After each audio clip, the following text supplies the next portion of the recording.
છોટાઉદેપુરથી મહત્વના સમાચાર કે જ્યાં બસપા અને ભાજપના સમર્થકો વચ્ચે બબાલની ઘટના બની છે। પાલિકાની આ ચૂંટણી દરમિયાન બસપા અને ભાજપના સમર્થકો વચ્ચે બબાલ થઈ છે। બસપાના મહિલા સમર્થક અસભ્ય ભાષાનો પ્રયોગ કરતા ભાજપના સમર્થકો ગિરનાયા છે અને ભાજપના સમર્થકે પણ મહિલા આગેવાનને સંભાળીને બોલવાની પણ ટકોર કરી છે। તો પાલિકાની આ ચૂંટણી દરમિયાન બસપા અને ભાજપના સમર્થકો વચ્ચે હાલ બબાલની ઘટના બની છે। છોટાઉદેપુરમાં બસપાના મહિલા સમર્થક અસભ્ય ભાષાનો પ્રયોગ કરતા ભાજપના સમર્થકો ગિરનાયા અને આ સાથે જ જોકે ભાજપના અહીં સમર્થકોએ પણ મહિલા આગેવાનને સંભાળીને બોલવા માટેની પણ ટકોર કરી છે। છોટાઉદેપુરમાં બસપા અને ભાજપના સમર્થકો વચ્ચે હાલ બબાલ થઈ છે। એક તરફ મતદાન ચાલી રહ્યું છે અને બીજી તરફ હાલ બસપા અને ભાજપના સમર્થકો વચ્ચે આ બબાલના સમાચાર મળી રહ્યા છે। બસપાના મહિલા સમર્થક અસભ્ય ભાષાનો ઉપયોગ કરી રહ્યા છે, આ પ્રકારનો આરોપ તેમના પર લાગ્યો છે અને તેને લઈને જ ભાજપના સમર્થકો છે તેઓ આ મહિલા આગેવાનને સંભાળીને બોલવાની વાત કરતા જોવા મળી રહ્યા છે, ટકોર પણ કરી છે। જોકે દ્રશ્યો જે સામે આવ્યા છે તેમાં પણ જોઈ શકાય છે કે બંને વચ્ચે ઉગ્ર બોલાચાલી થઈ છે અને ત્યારબાદ આ સમગ્ર મામલો જો કે હાલમાં થાળી પડ્યો છે। બસપાના મહિલા સમર્થક પર હાલ અસભ્ય ભાષાનો પ્રયોગ કરવાનો આરોપ લાગ્યો છે।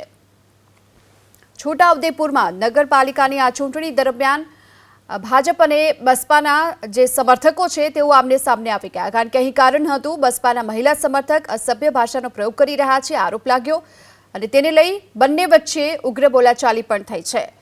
ભાજપના સમર્થકે જો કે મહિલા આગેવાન છે તેમને સંભાળીને બોલવા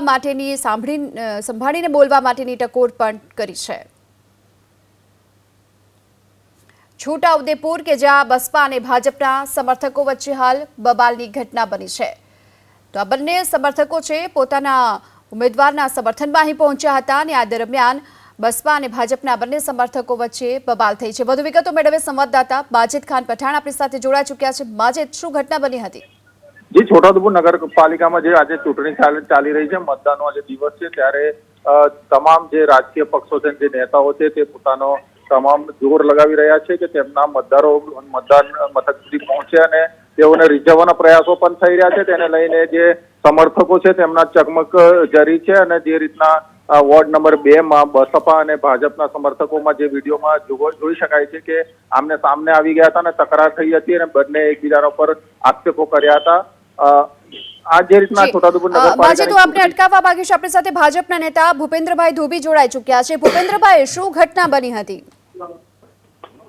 જી ભૂપેન્દ્રભાઈ, શું ઘટના બની હતી? વોર્ડ નંબર 3 ના જી તે વોટર્સ નથી, તે છતાંય અંદર કમ્પાઉન્ડમાં વોટિંગ લોકોને પ્રેશર કરતા હતા।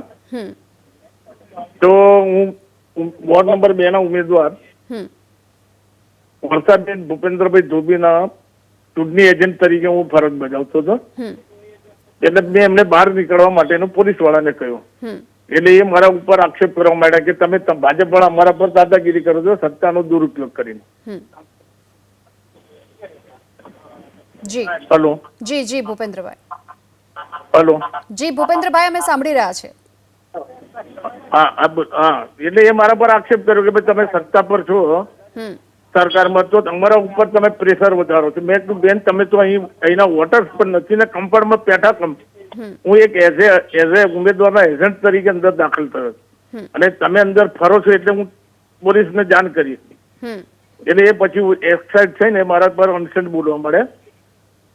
જી જી ભૂપેન્દ્રભાઈ, આપ અમારી સાથે જોડાયા બદલ આપનો આભાર। તો છોટાઉદેપુરમાં હાલ બસપાના મહિલા સમર્થક કે જેઓ ત્યાં સભ્ય ભાષાનો પ્રયોગ કરતા હતા, ભાજપના સમર્થક તેને લઈને ગિરનાયા અને આ અંગે જો કે પોલીસને ફરિયાદ પણ કરવામાં આવી છે।